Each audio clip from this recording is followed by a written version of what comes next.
Sejak 400 tahun yang lalu, tepatnya sejak zaman VOC, berbagai bahan mentah yang berasal dari sumber daya alam Indonesia selalu dikeruk oleh negara-negara asing. Kawan muda, kali ini kita akan membahas soal hilirisasi, sebuah istilah yang mungkin tidak terlalu banyak dikenal masyarakat, namun belakangan ini semakin sering dibicarakan, terutama oleh pasangan calon presiden dan calon wakil presiden nomor urut 2, Prabowo Subianto dan Gibran Rakabuming Raka. Prabowo dan Gibran konsisten menggaungkan hilirisasi dalam berbagai kesempatan, termasuk dalam debat Capres-Cawapres yang diselenggarakan Komisi Pemilihan Umum atau KPU. Hilirisasi menjadi salah satu dari 17 program prioritas Prabowo Gibran. Dan Prabowo Gibran merupakan satu-satunya paslon yang sangat serius dengan komitmennya untuk melanjutkan program hilirisasi yang telah dirintis Presiden Jokowi.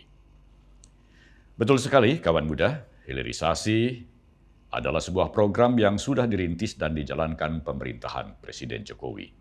Bahkan sudah dimasukkan menjadi salah satu program dalam visi Indonesia Emas 2045, seperti yang tertuang dalam Rencana Pembangunan Jangka Panjang Nasional atau RPJPN 2025-2045 yang telah disusun oleh Kementerian Perencanaan Pembangunan Nasional, Badan Perencanaan Pembangunan Nasional atau BPN Bappenas.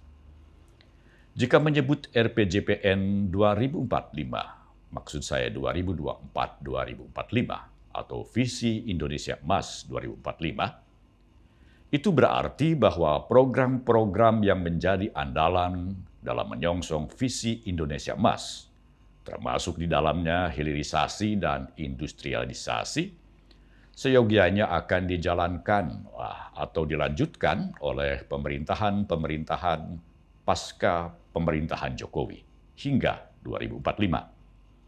Dan pada tahun 2045 itu, Indonesia diharapkan sudah menjadi negara maju saat generasi muda, khususnya generasi milenial dan Gen Z, memimpin negeri ini.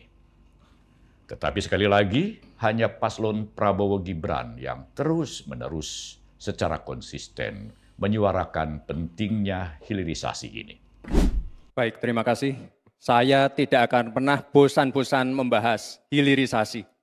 Dengan hilirisasi, kita akan keluar dari middle income trap. Dengan hilirisasi, kita akan meningkatkan nilai tambah di dalam negeri. Dengan hilirisasi, kita akan membuka lapangan pekerjaan seluas-luasnya.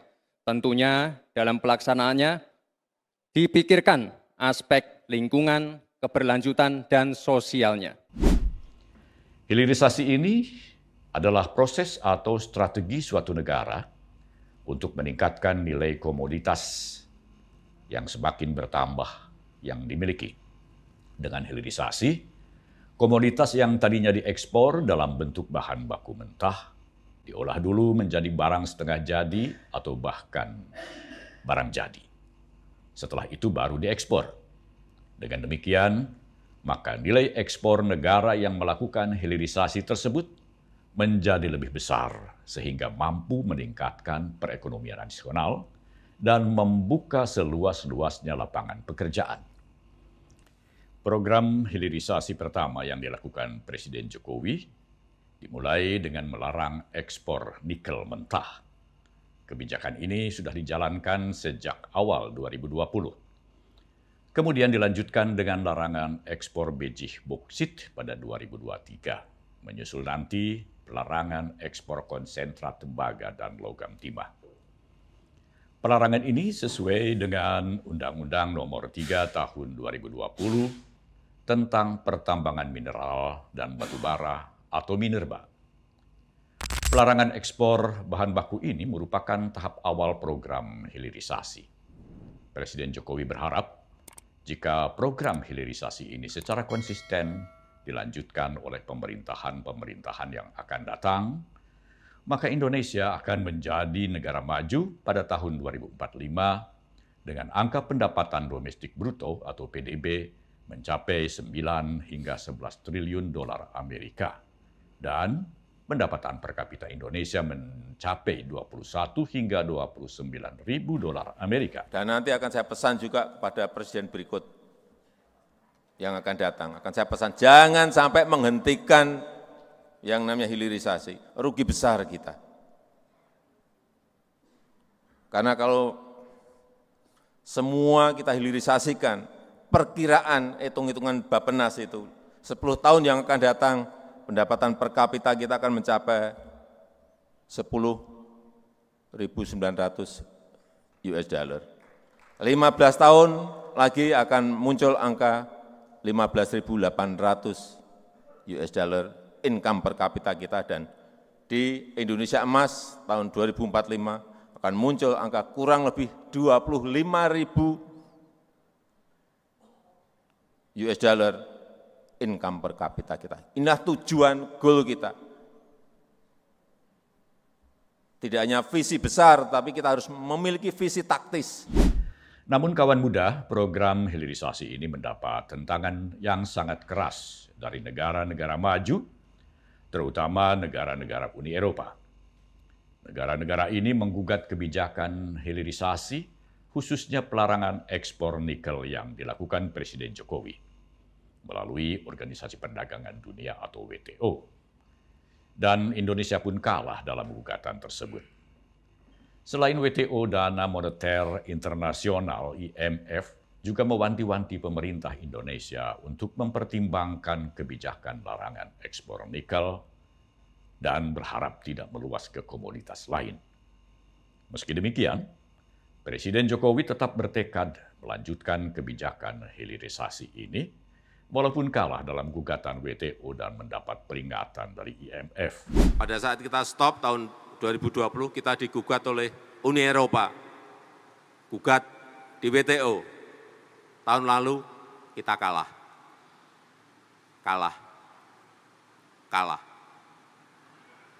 Tapi saya sampaikan pada menteri, menterinya tanya pada saya, Pak, kita kalah. Ya enggak apa-apa kalah, tapi jangan mundur.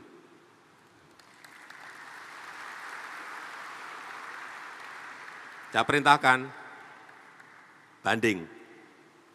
Kalah, banding. Udah. Yang ada di pikiran saya, saat banding kan juga memerlukan waktu. Mungkin bisa 3 tahun, mungkin bisa 4 tahun, mungkin bisa 5 tahun. Industri kita sudah jadi. Karena menurut Jokowi, hilirisasi membawa banyak manfaat bagi masyarakat. Di antaranya, perluasan lapangan kerja. Urusan yang berkaitan dengan pembukaan lapangan kerja. Karena hilirisasi di Sulteng, sebelum hilirisasi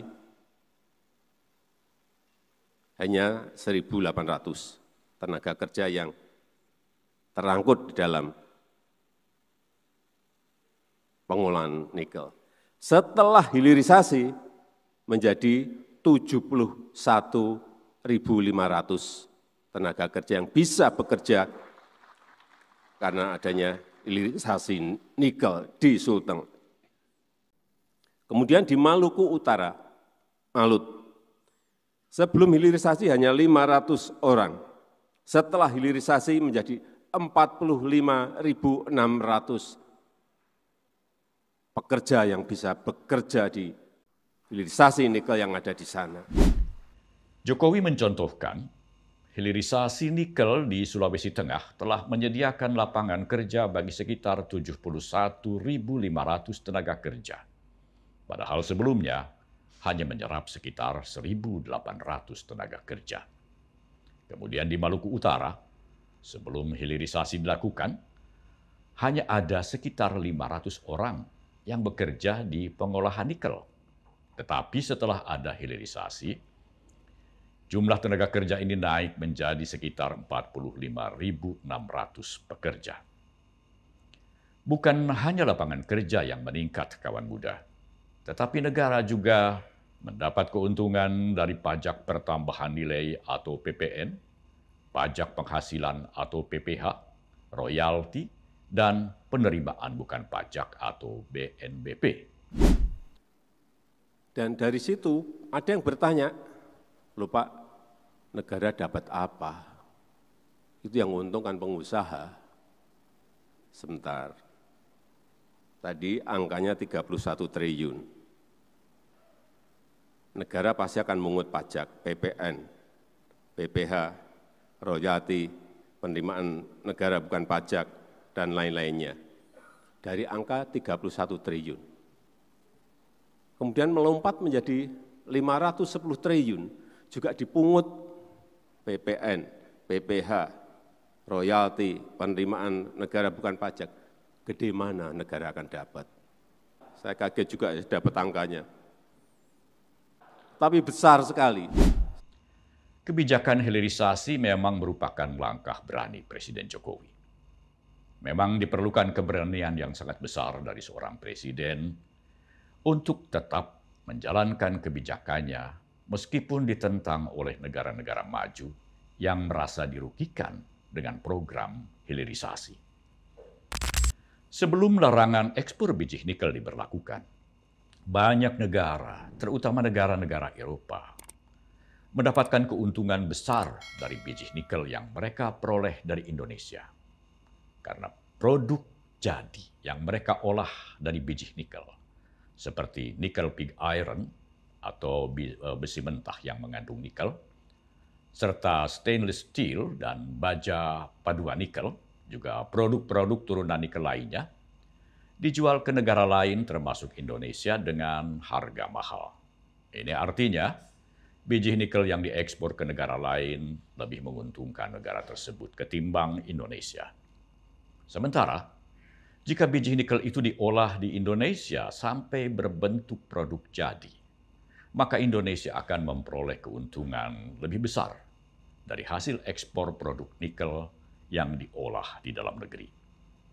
Dan kebutuhan di dalam negeri pun akan tercukupi.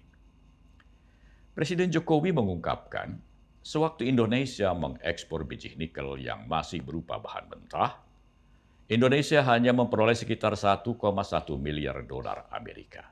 Namun sejak hilirisasi diberlakukan pada 2020, ekspor nikel dalam bentuk jadi dan setengah jadi, Indonesia memperoleh pemasukan sebesar 20,8 miliar dolar Amerika. Sering saya berikan sebuah gambaran nikel. Sebelumnya kita ekspor dalam bentuk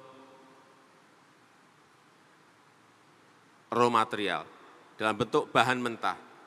Per tahun nilainya kurang lebih 30-an triliun per tahun, ekspor hanya mentahan.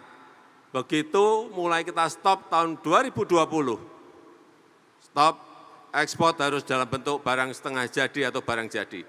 Melompat 1 tahun, angkanya menjadi 510 triliun.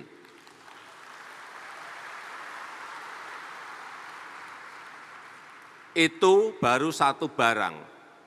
Kita ini punya barang-barang yang lain, komoditas yang lain, nikel, timah, tembaga, bauksit, batu bara, semuanya satu-satu. Enggak usah tergesa-gesa, tetapi terus konsisten. Keuntungan yang berkali-kali lipat dibandingkan dengan saat nikel diekspor dalam bentuk mentah. Paslon nomor urut 2, Prabowo Gibran bertekad melanjutkan program hilirisasi ini sebagai pengejawantahan dari semangat nasionalisme. Karena dengan hilirisasi, itu artinya Indonesia berdaulat atas kekayaan alamnya sendiri. Ini harus menjadi kesadaran kita semuanya, karena sudah 400 tahun kita ini ekspor bahan mentah sejak VOC. Sekali lagi, jangan diterus-teruskan, meskipun ditekan oleh Uni Eropa, ditekan dari WTO, ditekan dari IMF, jangan mundur, jangan berhenti.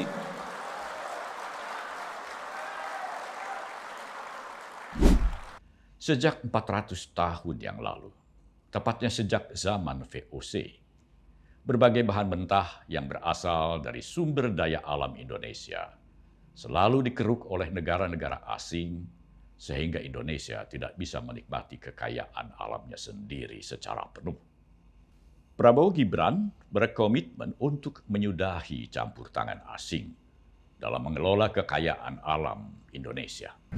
Saudara-saudara, kita memahami negara kita sangat besar, sangat kaya, ratusan tahun negara-negara dari jauh datang ke Nusantara ini untuk intervensi, untuk mengganggu, untuk adu domba, dan untuk mencuri kekayaan kita.